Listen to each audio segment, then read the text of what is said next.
3, 4, 5, 6, 7, 4, 5, 6, 7. Encore une. Voilà. C'est bon. Encore une, c'est bon? Oui, toi? Oui. Ou alors allez-y, vraiment allez-y. Ouais.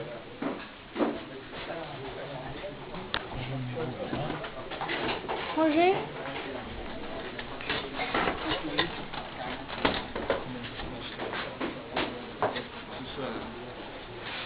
C'est toi qui poses des questions. C'est moi qui pose des questions. Qui est Il y a 5 minutes en dessous, 3 minutes.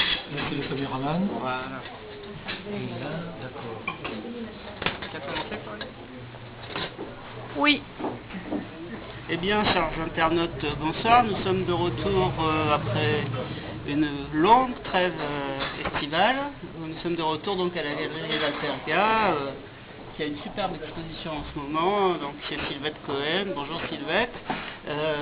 Et en compagnie de René Isnard, qui est adhérent responsable du parti de gauche et l'un des porte-paroles de la PEP 06, c'est le mouvement politique d'éducation populaire.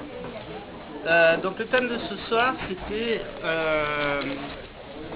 la mobilisation populaire est-elle à la hauteur des enjeux? Alors il y a une crise en ce moment sur les retraites, une crise écologique, une crise de santé, une crise de civilisation. Est-ce que, donc à votre avis, on va aborder directement la question, la riposte est-elle à la hauteur des enjeux? Si vous me posez la question, moi je vous dirais que non, parce que je suis un peu pessimiste sur pas mal de choses, et donc forcément les enjeux dépassent même la question des retraites immédiatement, quoi, hein. Et donc évidemment, mais bon, après on pourrait se poser aussi la question de savoir pourquoi la mobilisation n'est peut-être pas à la hauteur de ce qu'on souhaiterait. Il y a des explications là-dessus aussi, quoi. Alors voilà, c'est ma deuxième question. Pourquoi selon vous, vous voyez comme ça tombe bien, pourquoi selon vous, alors est-ce que cette mobilisation, donc là en l'occurrence, là on est en plein dans une crise qui concerne les retraites, dont on ne sait pas d'ailleurs où elle va déboucher, hein, puisqu'il y a encore le mouvement est encore en cours. Donc, mais il y a aussi une crise par rapport à la santé, par exemple, autour de la sécurité sociale. Il y a aussi une crise écologique, l'écologie dont on ne parle plus beaucoup, alors qu'à un moment donné, on ne sent pas effectivement un rapport de force qui s'installe de manière à faire basculer les choses.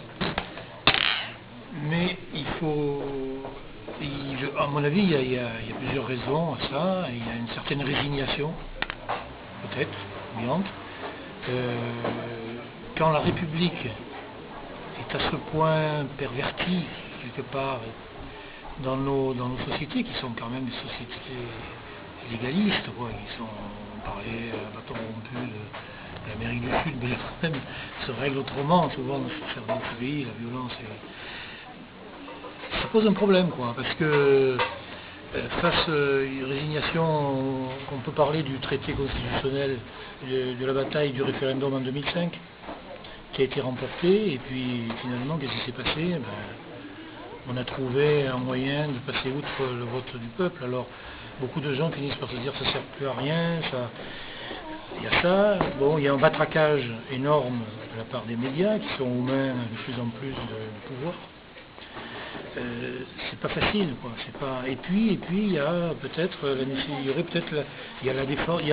la perte d'un certain nombre de défenses, la disparition d'un certain nombre de défenses qui existaient avant.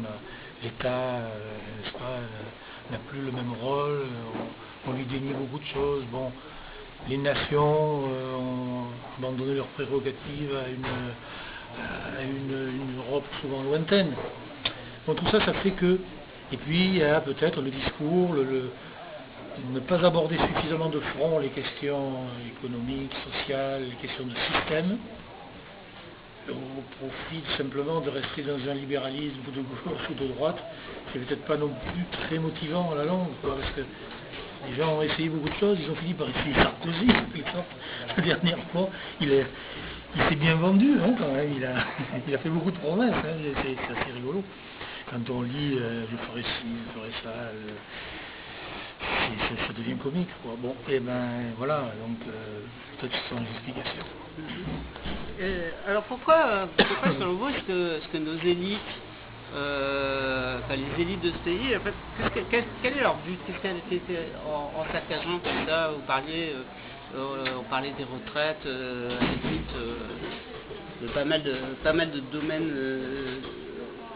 Pourquoi est-ce que tout ça est saccagé, tout ce qui est en fait l'héritage du CNR, ou pourquoi est-ce que tout ce système-là qui avait été mis en place après la guerre, pourquoi est-ce que selon vous les élites veulent le saccager? Parce que je crois que, vous savez, la question des taux de profit, c'est quand même quelque chose qui les préoccupe beaucoup, hein.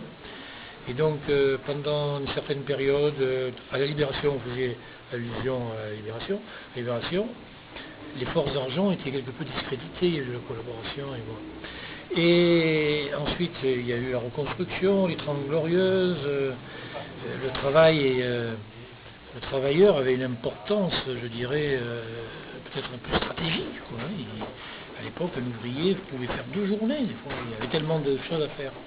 Aujourd'hui, les choses sont beaucoup plus difficiles et la restauration du taux de profit est à l'ordre du jour. Moi, je pense que nous avons affaire à des gens qui délibérément pillent le pays et préfèrent l'argent à la France. Et nous risquons d'arriver à une situation très 1940, proportion gardée, mais enfin quand même. Quand on voit les atteintes à la République et tout ça, et ça c'est extrêmement préoccupant. J'étais plus pessimiste par rapport aux enjeux. Les enjeux, c'est pas seulement parce que les retraites, on peut élargir ça au salaire indirect, hein, ce qu'on appelle le salaire indirect. On commence par attaquer le salaire indirect, puis après on attaquera le salaire direct. Où ça peut aller, s'il n'y a pas de mobilisation.